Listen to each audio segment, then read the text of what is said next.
Jadi bahagia itu bukan kesenangan karena tujuan kita tercapai atau kita mendapat kenikmatan. Tapi bahagia itu kepuasan ketika kita bisa melakukan kebaikan, menghidupkan kebenaran. Cirinya orang bahagia itu jiwanya puas karena melakukan yang terbaik yang dia mampu.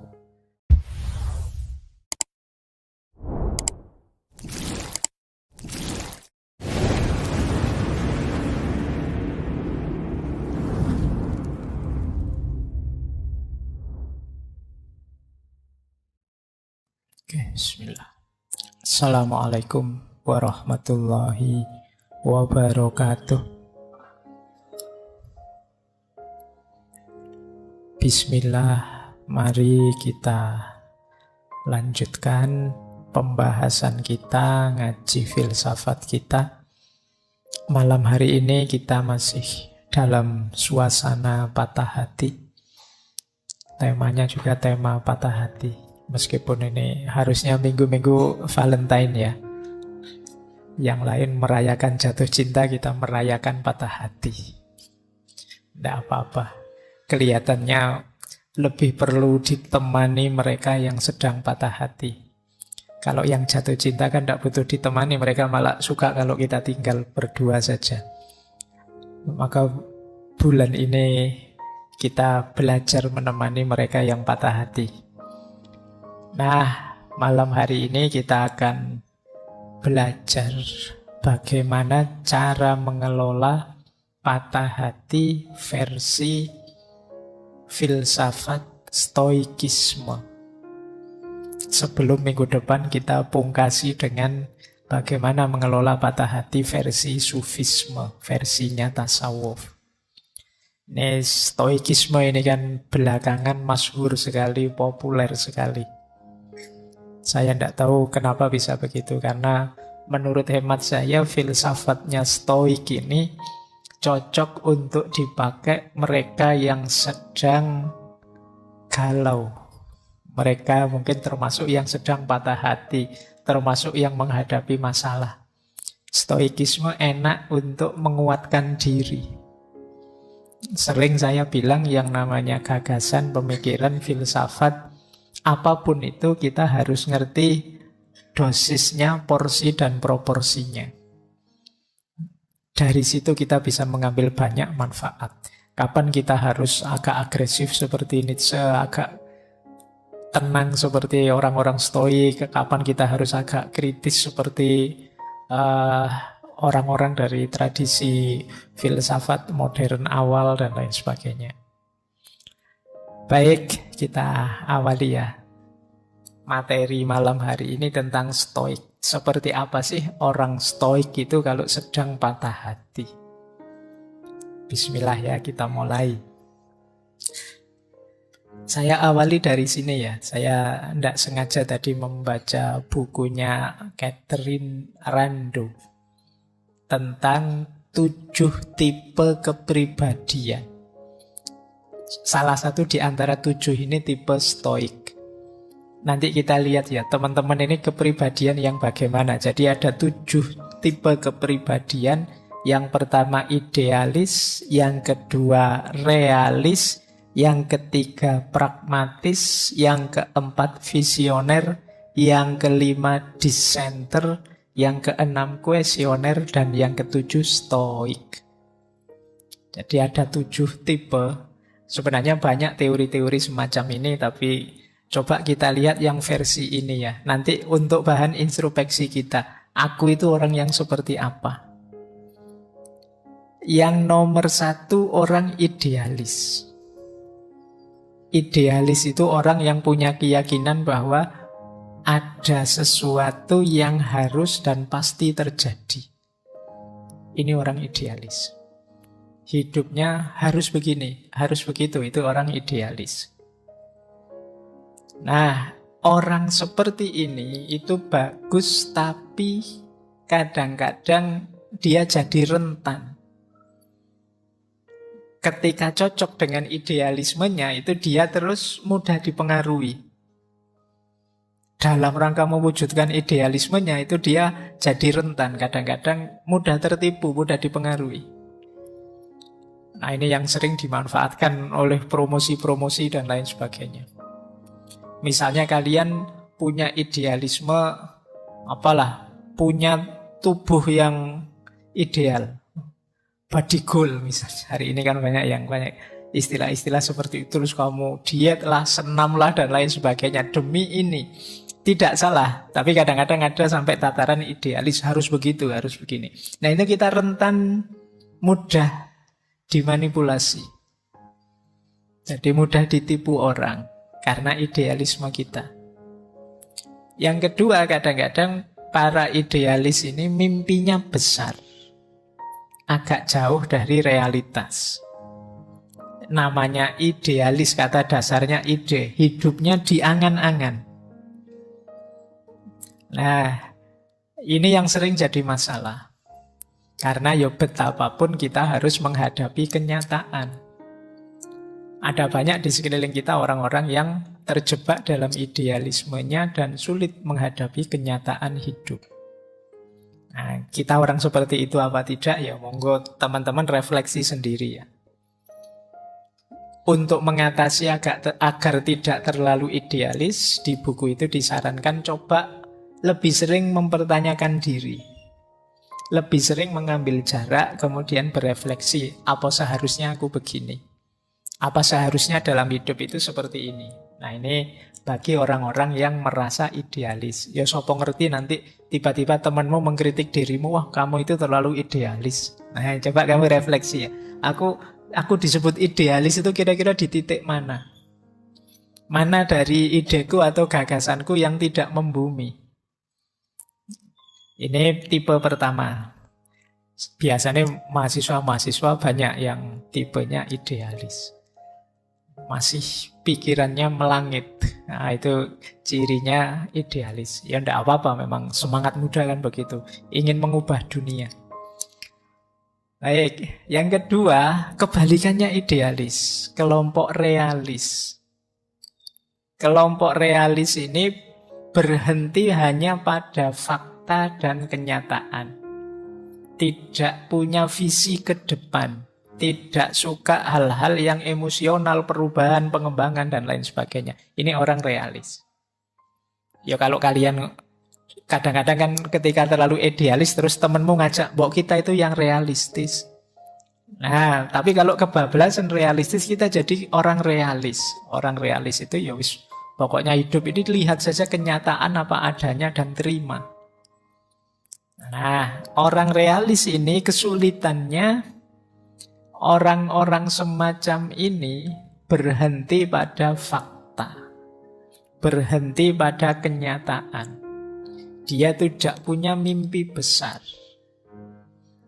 Jadi hidupnya ya sudahlah, hidup mengalir sajalah, diikuti saja kenyataan hidup. Kalau kalian punya prinsip seperti ini, kemungkinan kamu termasuk kelompok realis. Diterima saja kenyataan kalau kita itu situasinya begini, kalau kita itu dari banyak sisi menyedihkan, mengenaskan. Nah, ini biasanya ciri-ciri cara berpikir seperti ini, cirinya orang realis. Kalau teman-teman punya gaya berpikir seperti ini, ayo introspeksi ya. Bukan berarti hidup itu berarti kita tidak realistis, Pak. Yang realistis, tapi jangan berlebihan di situ. Kenyataan harus kita terima, tapi bukan berarti kita menyerah, tidak berjuang, tidak punya cita-cita, tidak punya visi ke depan lagi. Baik, itu kebalikannya idealis. Ini orang-orang realis. Kalau di buku itu disarankan coba sekali-sekali kita bertindak sesuai mimpi kita, keinginan kita. Sekali-sekali punyalah mimpi, sekali-sekali hidupkan intuisi kita untuk bermimpi. Nah, kadang-kadang kan orang itu bermimpi saja tidak berani. Kamu kan mungkin kadang-kadang pingin ini, pingin itu, tapi kamu tepis sendiri. Apa ya mungkin? Saya itu pingin kaya raya, Pak. Punya pasangan cakep, punya anak-anak yang hebat-hebat, rumahku tingkat sekian, terus kadang-kadang terus kamu potong sendiri, cuma mimpi. Dan kamu buang mimpi itu. Dan mimpi saja kamu tidak berani. Wong mimpi itu gratis. Kapan lagi kamu seneng kalau tidak dalam mimpi? Ya paling tidak mimpi lah wong ya. Jangan sampai nanti ada larangan mimpi, kamu susah lagi nanti. Mumpung masih bisa bermimpi, ayo mimpilah. Mumpung bisa bahagia dalam mimpi, ya lumayan. Ada sisi bahagianya hidup kita meskipun dalam mimpi. Oke, banyak orang yang mimpi saja tidak berani.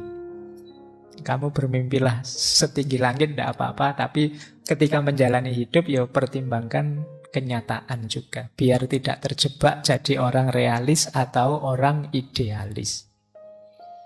Ada lagi yang ketiga, pragmatis. Kalau pragmatis ini definisinya orang yang bisa realis, bisa idealis, tergantung tujuannya. Ada yang mendefinisikan begini, kalau idealis itu menolak sisi praktis demi prinsip-prinsip. Kalau pragmatis itu menolak prinsip-prinsip demi yang praktis-praktis. Orang sering bilang orang pragmatis itu yang penting tujuannya. Jadi dia bisa saja sangat idealis, bisa saja sangat realistis, tergantung tujuannya apa. Ini pragmatis. Jadi sudahlah Pak, yang penting kan saya paham. Nah, sudahlah Pak, yang penting kan saya bisa kaya. Yang penting kan mimpiku terwujud. Ini namanya pragmatis. Fokus pada hasil. Entah lewat jalan apa. Ini pragmatis. Saya materi kuliah tidak terlalu paham sih Pak, tapi gampang lah nanti saya ke rumah dosennya bawa salak 55 kilo terus sama apa. Nanti kan dosennya mesti agak kasihan, masuk nggak dilulus. Nah ini gaya orang pragmatis kadang-kadang. Yang penting tujuannya terpenuhi. Ya coba kita sering tidak bergaya seperti ini. Mengambil strategi hidup seperti orang pragmatis. Kadang-kadang idealis juga orang pragmatis kalau memang tujuannya seputar itu.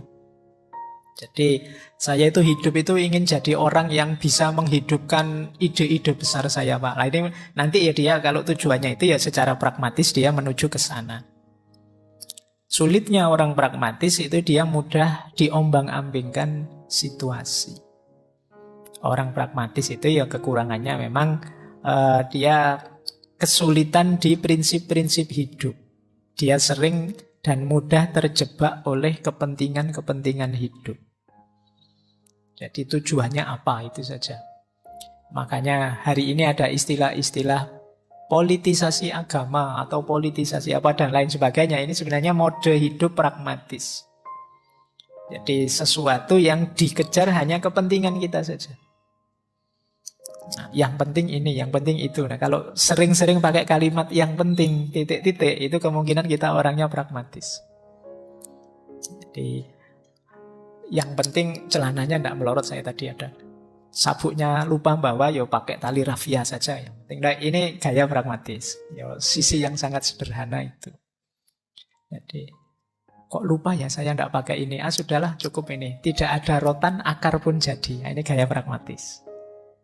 Ya, kita mungkin dalam hidup sering seperti ini. Tapi kalau keseluruhan hidup kita gayanya seperti ini, itu berarti kita orang yang pragmatis. Biasanya orang pragmatis itu tidak mau rumit-rumit. Ngapain sih dibahas rumit-rumit, susah-susah. Intinya kan nilai toh. Ya sudahlah, yang penting nilainya bagus, beres lah. Nah ini orangnya pragmatis. Jadi kuliah kok rajin amat, kan absen itu 75%. Yang 25 kan kita bisa bolos, santai saja lah. Ini cara berpikir yang pragmatis, yang penting kan bisa ikut ujian 75%. Nah ini tipe kepribadian ketiga. Biasanya ya suka yang penting apa, pokoknya apa. Nah ini gaya pragmatis. Ada yang keempat, visioner. Orang visioner ini orang yang hidupnya biasanya penuh energi, meluap-luap, mengejar cita-citanya. Cuma kelemahannya apa? Kadang-kadang dia jadi egois. Hanya ingin menghidupkan mimpinya sendiri, visinya sendiri. Lupa bahwa di sekelilingnya orang itu ya masing-masing dengan kepentingannya sendiri. Dia tidak peduli kalau itu agak menyisihkan orang lain demi visinya bisa hidup. Visioner itu bagus. Orang selalu mencari sosok yang visioner, punya visi ke depan yang jelas. Tapi kalau tidak hati-hati, menghidupkan visi itu terjebak pada egoisme. Kalau terlalu fokus di situ. Hidup ini kompleks, hidup ini multidimensi. Kadang-kadang kita lupa, kita anggap hidup itu ya hanya tentang visi kita saja. Oke, mentang-mentang punya ideologi apa atau cara berpikir apa, semuanya mau diseragamkan dilihat dari perspektif itu. Nah, ini kelemahannya. Jadi kan sering itu yang viral-viral itu semuanya ingin diseragamkan begitu. Nah, kadang-kadang kita juga begitu. Demi salah satu visi kita, banyak sisi hidup kita yang lain kita korbankan. Yang penting Pak, saya ini baru semester awal, kalau bisa nanti saya lulus tercepat terbaik. Oh, kamu kejar itu mati-matian. Dimensi hidupmu yang lain terbengkalai semua. Mungkin hidup sosialmu kering, kemudian kesehatanmu merosot jauh karena kamu melekan terus belajar biar IP-mu tinggi dan macam-macam. Ini sering terjebak di situ. Orang visioner itu. Kalau tidak hati-hati bablas. Tapi visioner bagus. Ya sesekali orang visioner ini kalau nasihatnya di buku itu, yuk agak membumi sedikit. Agak realistis sedikit. Khawatirnya kalau terlalu bersemangat, ya kalau cita-citamu terwujud, kalau tidak, kamu bisa stres. Hidup itu tidak semulus ceramah. Kalau ceramah sih gampang, saya ngomong kayak gini enak saja, tapi dijalani kan tidak sesederhana itu. Ini saya ngajak, yuk visioner, yuk bermimpi loh. Ya gampang saja kalau ceramah, tapi realitas tidak sesederhana itu. Ya kayak patah hati sejak kemarin kan kita kritisi, kita bahas begini begitu. Kamu tidak ngalami langsung sih enak saja, bisa ketawa-ketawa. Yang ngalami, yang tahu pahitnya, sakitnya. Nah, ya agak membumi lah meskipun kita punya visi besar dalam hidup. Ada lagi tipe pemberontak, dissenter. Tipe pemberontak ini tipe yang berpikirnya agak negatif. Menganggap pokoknya manusia itu palsu, masyarakat itu tidak jujur. Dia ingin keluar dari sistem. Dia ingin out of box. Ini tipe pemberontak. Bagus karena dia kritis, tapi juga harus hati-hati karena biasanya orang yang menyendiri itu dapat label negatif dari masyarakat. Berarti mentalnya harus kuat. Pemberontak itu ya harus siap di stigma macam-macam. Kadang-kadang juga dia kehilangan banyak kesenangan hidup. Yang lain asik-asik ngopi, sini yang jungkir balik protes lah, dilaporkan polisi lah dan lain sebagainya. Tipe dissenter memang seperti itu polanya. Ya kalau siap mental ya ayo monggo. Nah sarannya kalau di buku itu yuk, iya sih memang ada banyak hal tidak beres dalam hidup ini, tapi hidup ini tetap indah kok. Jangan murung terus, jangan marah terus. Tipe dissenternya tipe orang-orang yang marah. Tipe orang-orang yang tidak puas dengan yang terjadi di sekelilingnya. Ya sekali-sekali hidup itu ya jangan begitu terus. Ya mungkin pada saatnya di timing yang tepat kita marah, kita protes, kita komplain. Tapi di saat yang lain ya kita menikmati hidup lah. Nah itu sarannya untuk yang dissenter.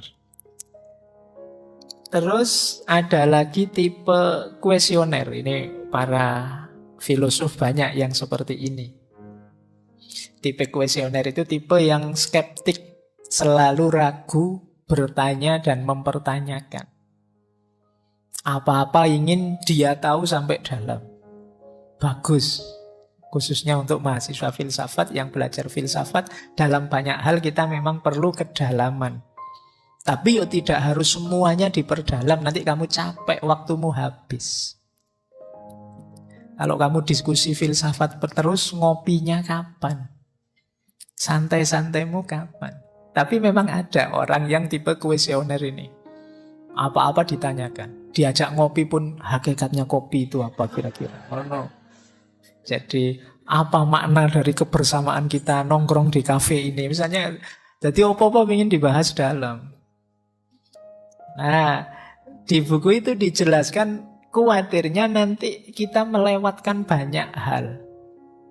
Kita tidak menikmati hidup. Jangan-jangan kamu asik diskusi filsafat, tidak sadar umurmu tambah. Sadar-sadar lu ternyata aku sudah jenggoten, temanku sudah punya anak semua, aku masih sumpek dengan baca buku filsafat ini tidak selesai-selesai. Nah, banyak hal terlewatkan dalam hidupmu. Jadi ayolah sadari bahwa tidak semua hal harus didalami. Banyak hal yang ya memang hanya sampai di situ maknanya. Jadi kadang-kadang kan ada orang itu berlebihan. Saya ingat ada anekdot itu. Satu ketika ada pameran lukisan. Ada lukisannya anak kecil. Gambar pemandangan tapi hanya setengah. Yang atasnya kosong, tapi bawahnya isi gambar. Dia kalau melukis selalu begitu. Itu para filosof membahasnya mendalam itu. Wah, hidup itu memang begitu, selalu kontras, selalu tidak penuh. Tidak ada yang sempurna. Pokoknya maknanya membahas dalam. Begitu pelukisnya anak kecil tadi diwawancara, kenapa kok kamu ngelukisnya selalu setengah, ada filosofi apa? Dia jawabnya, karena saya tidak nyampe tangan saya, kanvasnya tinggi. Kanvasnya kan besar, jadi saya dapat gambar ya setengah. Jadi jawabannya sederhana, tapi sudah terlanjur muter-muter bahas sampai ruwet. Banyak hal yang ya memang hanya itu maknanya, tidak harus didalami terlalu rumit. Nah, ini tipe kuesioner. Mungkin ada ya yang penggemar filsafat yang tipenya kuesioner. Karena terlanjur seneng dengan filsafat yang kayak Sokrates kemarin apa-apa dipertanyakan, terus kamu jadinya bingungin dewe. Ono apa-apa ditanyakan, ini hakikatnya apa ya Pak? Apa maknanya kira-kira mau ngaji kok hujan deras itu? Artinya apa? Ya kamu bahas ruwet-ruwet ya. Kalau mau ngaji hujan deras artinya kalau kamu naik motor ya pakai jas hujan. Kalau jalan kaki ya pakai payung. Kan sesederhana itu saja. Kok Pak Faiz datang hujannya terang? Ya kebetulan saja. Ya kadang maknanya kan jadi aneh-aneh. Biasa saja. Tidak banyak hal yang harus sampai kamu teliti sedalam itu. Bahwa kritis analitis itu penting, tapi kan ya milih-milih. Kamu harus ngerti prioritas. Mana yang memang penting harus dibahas mendalam, mana yang biarkan saja mengalir. Nah yang terakhir ini kalau orang stoik, ini yang kita bahas malam hari ini. Stoik itu terkenal tangguh secara mental. Kalau teman-teman belajar stoik, mempraktekkan stoik, itu nanti jadi orang yang kuat menghadapi apapun dalam hidup.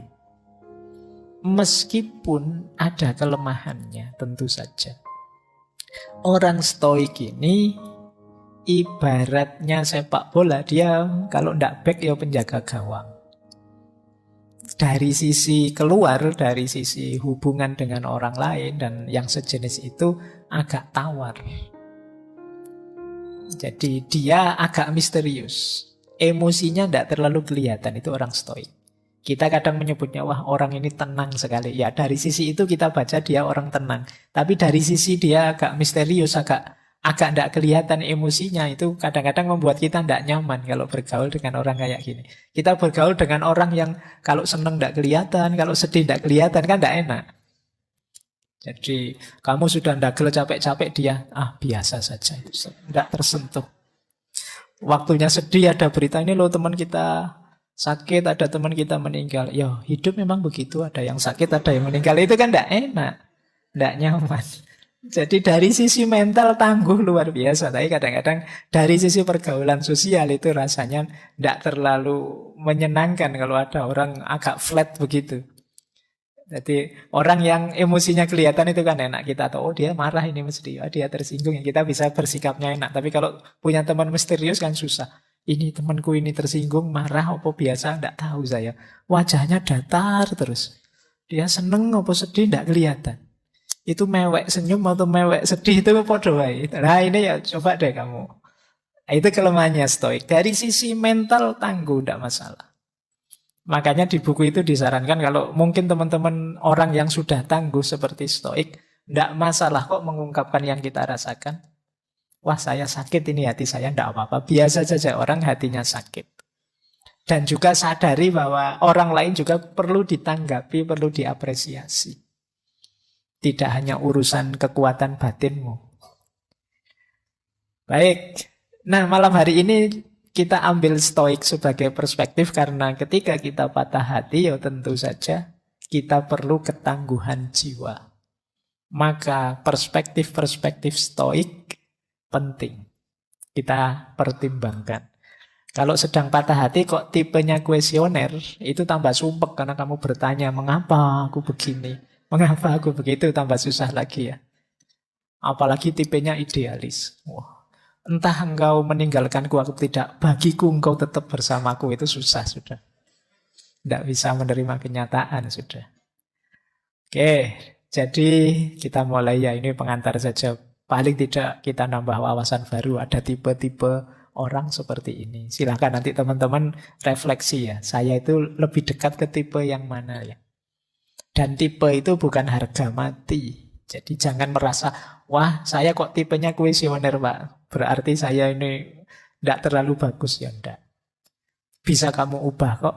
Kamu pingin yang seperti apa, tinggal kamu latih, kamu biasakan. Itu istimewanya manusia. Jadi manusia itu bukan paket jadi yang sudah, kalau sudah begitu ya begitu. Jadi manusia itu paket potensi. Kamu bisa jadi A, bisa jadi B, kamu bisa jadi orang baik, kamu juga bisa jadi orang jahat. Kamu pingin jujur bisa, pingin bohong juga bisa. Baik, kita mulai ya. Saya awali dari dasar-dasar tujuannya stoik yang sering dibahas orang. Sebelum nanti ke nasihatnya untuk yang patah hati. Bagi stoikisme, tujuan hidup itu ya kebahagiaan. Itu nulisnya salah. Harusnya kebahagiaan. Bukan kebahagiaan. Eudaimonia. Eudaimonia itu bahagia dalam bahasa Yunani. Yang artinya adalah kepuasan jiwa atau perkembangan jiwa, kemajuan jiwa. Nah, istilahnya eudaimonia karena berhubungan dengan daimon. Daimon itu sifat batin yang ilahiyah. Ini kalau disambungkan, berarti bahagia itu jiwa yang tambah maju, tambah berkembang, menghidupkan sisi-sisi ilahiyah dalam diri kita sehingga kita puas. Sisi-sisi ilahiyah itu ya tentu saja kebenaran dan kebaikan. Jadi kalau kita jadi orang baik, jadi orang yang benar, itu kita sedang menghidupkan sisi ilahiyah kita. Dan ini membahagiakan, membuat kita puas. Kalau kepuasan kita sumbernya ini, itulah kepuasan yang sejati, itulah namanya kebahagiaan. Jadi bahagia itu bukan kesenangan karena tujuan kita tercapai atau kita mendapat kenikmatan. Tapi bahagia itu kepuasan ketika kita bisa melakukan kebaikan, menghidupkan kebenaran. Inilah bahagia versi stoikisme yang dikenal sebagai eudaimonia. Ini mirip dengan gagasan-gagasannya Aristoteles dan juga Socrates. Cirinya orang bahagia itu jiwanya puas karena melakukan yang terbaik yang dia mampu. Kalau di kitab-kitab para filosof muslim itu pakai istilah sukunun nafas. Sukunun nafas itu jiwa yang tenang sudah, yang sudah sakinah. Tapi sakinahnya karena sudah melakukan kebaikan. Tidak hanya kebaikan, tapi sudah memberikan yang terbaik dari dirinya dalam kebaikan. Itulah kebahagiaan yang sejati. Kok saya belum merasakan kebahagiaan yang sejati, Pak, ketika melakukan kebaikan? Rasanya kok masih beban, rasanya kok masih berat. Berarti jiwa kita masih harus diperbaiki. Jadi masih harus ditata ulang. Katanya siapa sodako itu membahagiakan, saya malah menyesal ya Pak. Kehilangan uang banyak saya. Berarti ada yang harus diperbaiki dari jiwa kita. Harusnya kita malah puas, bahagia, bisa membahagiakan, bisa melakukan kebaikan sehingga bahagia, bisa menolong orang sehingga bahagia. Kok belum bahagia, masih merasa beban, masih berat, ya berarti jiwa kita masih harus dikelola lagi. Nah, di yang biru itu saya kasih beda. Kalau bagi kelompok epikureanisme yang dikenal agak hedonistik, bahagia itu ya karena kesenangan dan ketenangan. Tapi bagi kelompok stoik, bahagia itu bukan karena kesenangan atau ketenangan, tapi karena kebajikan. Namanya arete. Kalau ketenangan ataraksia. Kalau kesenangan itu hedonia. Makanya orang yang hanya mencari senang namanya orang hedon. Dulu kena kita bahas hedonisme. Kalau versinya kelompok epikureanisme, Epikuros dan kawan-kawan, ya bahagia itu kita senang terus puas dan tenang. Tapi kalau kelompok stoik, keywordnya bukan pada senang atau tenangnya, tapi keywordnya pada kebajikannya. Kalau hanya kesenangan dan ketenangan, bisa saja orang setelah melakukan hal buruk, dia senang, terus tenang saya. Ada orang tertentu kan begitu. Sudah nonton video yang tidak boleh, tapi kamu senang. Asik nih video ini, dan kamu tenang kalau sudah lihat. Kalau belum lihat, kamu belum tenang. Mau di-share dong linknya, kan. Oh, itu kan jenis kesenangan dan ketenangan juga, tapi negatif. Maka kata kelompok stoik, enggak. Kuncinya kebahagiaan itu jangan hanya pada kesenangan dan ketenangan, tapi pada kebajikan. Yang menenangkan dan menyenangkan kita, itu harusnya kebaikan. Kok melakukan kebaikan kita jadi gelisah, tidak tenang, atau kita tidak merasa senang sama sekali, ya berarti jiwa kita perlu di-upgrade lagi. Level jiwa kita mungkin masih perlu lebih ditinggikan lagi. Nah, ini kuncinya kebahagiaan.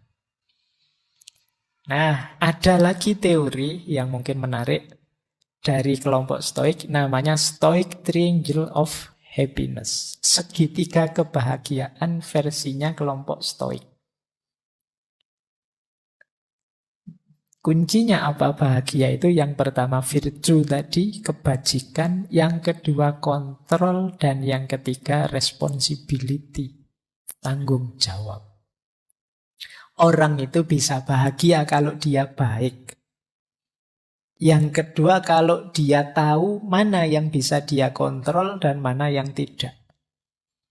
Yang tidak bisa dia kontrol ya sudah dilepaskan. Yang bisa dia kontrol dia jalankan. Jadi belajar itu dalam kontrol kita. IP tinggi di luar kontrol kita. Nah, yang bisa kita kontrol belajar, ya sudah kita kelola sisi yang bisa kita kontrol. Yang tidak bisa kita kontrol, ya kita pasrah. Namanya tawakal kalau dalam agama. Nah, ini namanya kontrol. Jadi selain kebaikan, kita juga harus tahu mana yang bisa dikontrol, mana yang tidak. Kita itu kadang-kadang sedih, gelisah, stres, padahal tentang hal yang tidak bisa kita kontrol. Jadi kesadaran mana yang bisa dikontrol, mana yang tidak, ini penting. Kalau kegelisahan kita karena yang tidak bisa kita kontrol, obatnya sulit. Satu-satunya jalan ya hanya penerimaan. Nah, untuk hal yang bisa kita kontrol, ya harus kita kontrol secara serius, kita jalankan secara serius. Yang bisa kita kontrol perasaan kita. Perasaan dia di luar kontrol kita. Nah, kalau kita jatuh cinta, ayo fokus ke yang kita rasakan. Ini yang bisa kita kelola. Tindakan kita yang bisa kita kelola. Responnya orang, perasaan orang, tindakan orang itu kan di luar kontrol kita. Karena kalau kita ngerti rumus-rumus yang seperti ini, hidup jadi lebih mudah. Kok saya cinta kamu tidak cinta aku sih? Oh iya sih, cintamu padaku kan bukan kontrolku, ya memang urusanmu. Tapi cintaku padamu urusanku. Meskipun kamu tolak, aku tetap mencintaimu, kamu mau apa? Nah, ini berarti kamu sadar. Ada yang dalam kontrolmu, ada yang tidak. Cintaku padamu dalam kontrolku. Jadi aku hidupkan terus pun ya tidak masalah, wong itu kontrolku. Kegalauan kita kan biasanya tidak tentang yang bisa aku kontrol, tapi tentang yang tidak bisa kita kontrol. Akhirnya kita berlarut-larut sedihnya. Padahal jawabannya sederhana. Itu sesuatu yang tidak bisa kamu kontrol. Kamu sedihkan seperti apapun, ya solusinya satu-satunya jalan, ya terima saja wong di luar kontrolmu. Ini sumber kebahagiaan. Ngaji ini datang terus serius memperhatikan di luar kontrol, ada dalam kontrol kita. Tapi paham atau tidak yang saya omongkan itu di luar kontrolmu. Tidak usah sedih kalau tidak paham. Tidak apa-apa. Pak, saya kok bulet tadi Pak, maksudnya apa? Ya tidak apa-apa, itu urusannya rezeki. Jadi paham tidak paham itu bagian dari yang di luar kontrol kita. Tapi serius belajar, sungguh-sungguh memperhatikan itu ada di kontrol kita. Jadi proses itu ada di tangan kita. Hasilnya apa? Banyak yang bentuknya di luar kontrol. Dan yang ketiga, responsibility. Responsibility itu ya kalau memang dalam kontrol kita, kita jalankan sebaik mungkin. Biar nanti tidak menyesal. Wah, harusnya kemarin aku baik padamu ya. Kenapa kemarin aku menyia-nyiakan waktu? Ya sekarang diputus, nangis kamu. Itu kenapa? Kamu kurang responsibel tadi. Gitu loh. Padahal kamu tahu kamu harusnya melakukan ini, melakukan itu. Kadang-kadang sukses pun kamu kurang puas karena belum total memberikan effortmu kemarin. Coba aku lebih serius lagi. Ya sekarang lulus sih. Coba aku lebih serius. Itu mungkin lulusnya tidak sekedar lulus, tapi lulus dengan cum laude, lulus dengan pujian dan lain sebagainya. Nah ini responsibility, membahagiakan. Jangan eman-eman energimu untuk melakukan kebaikan yang ada dalam kontrolmu.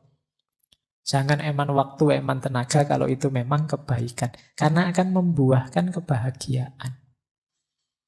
Kita akan sering tidak bahagia gara-gara belum memberikan yang sepenuhnya.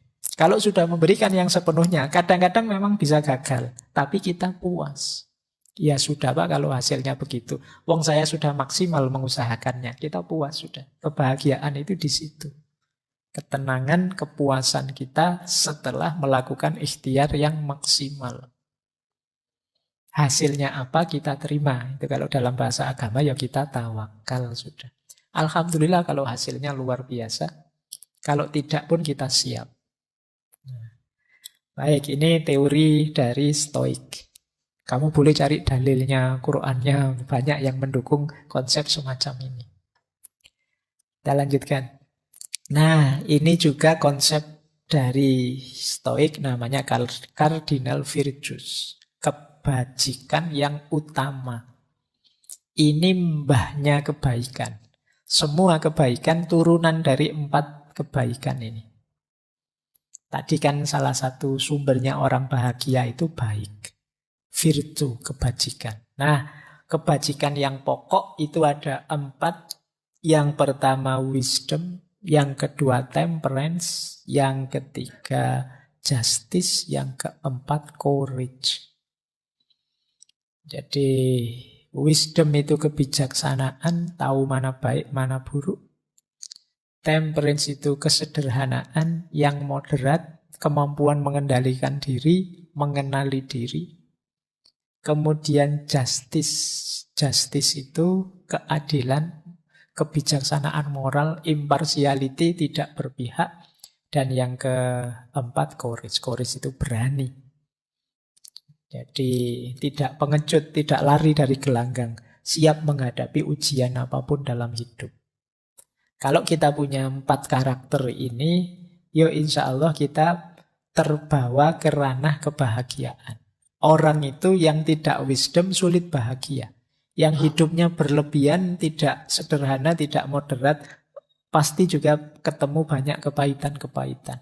Apalagi yang tidak adil. Apalagi yang tidak berani menghadapi hidup.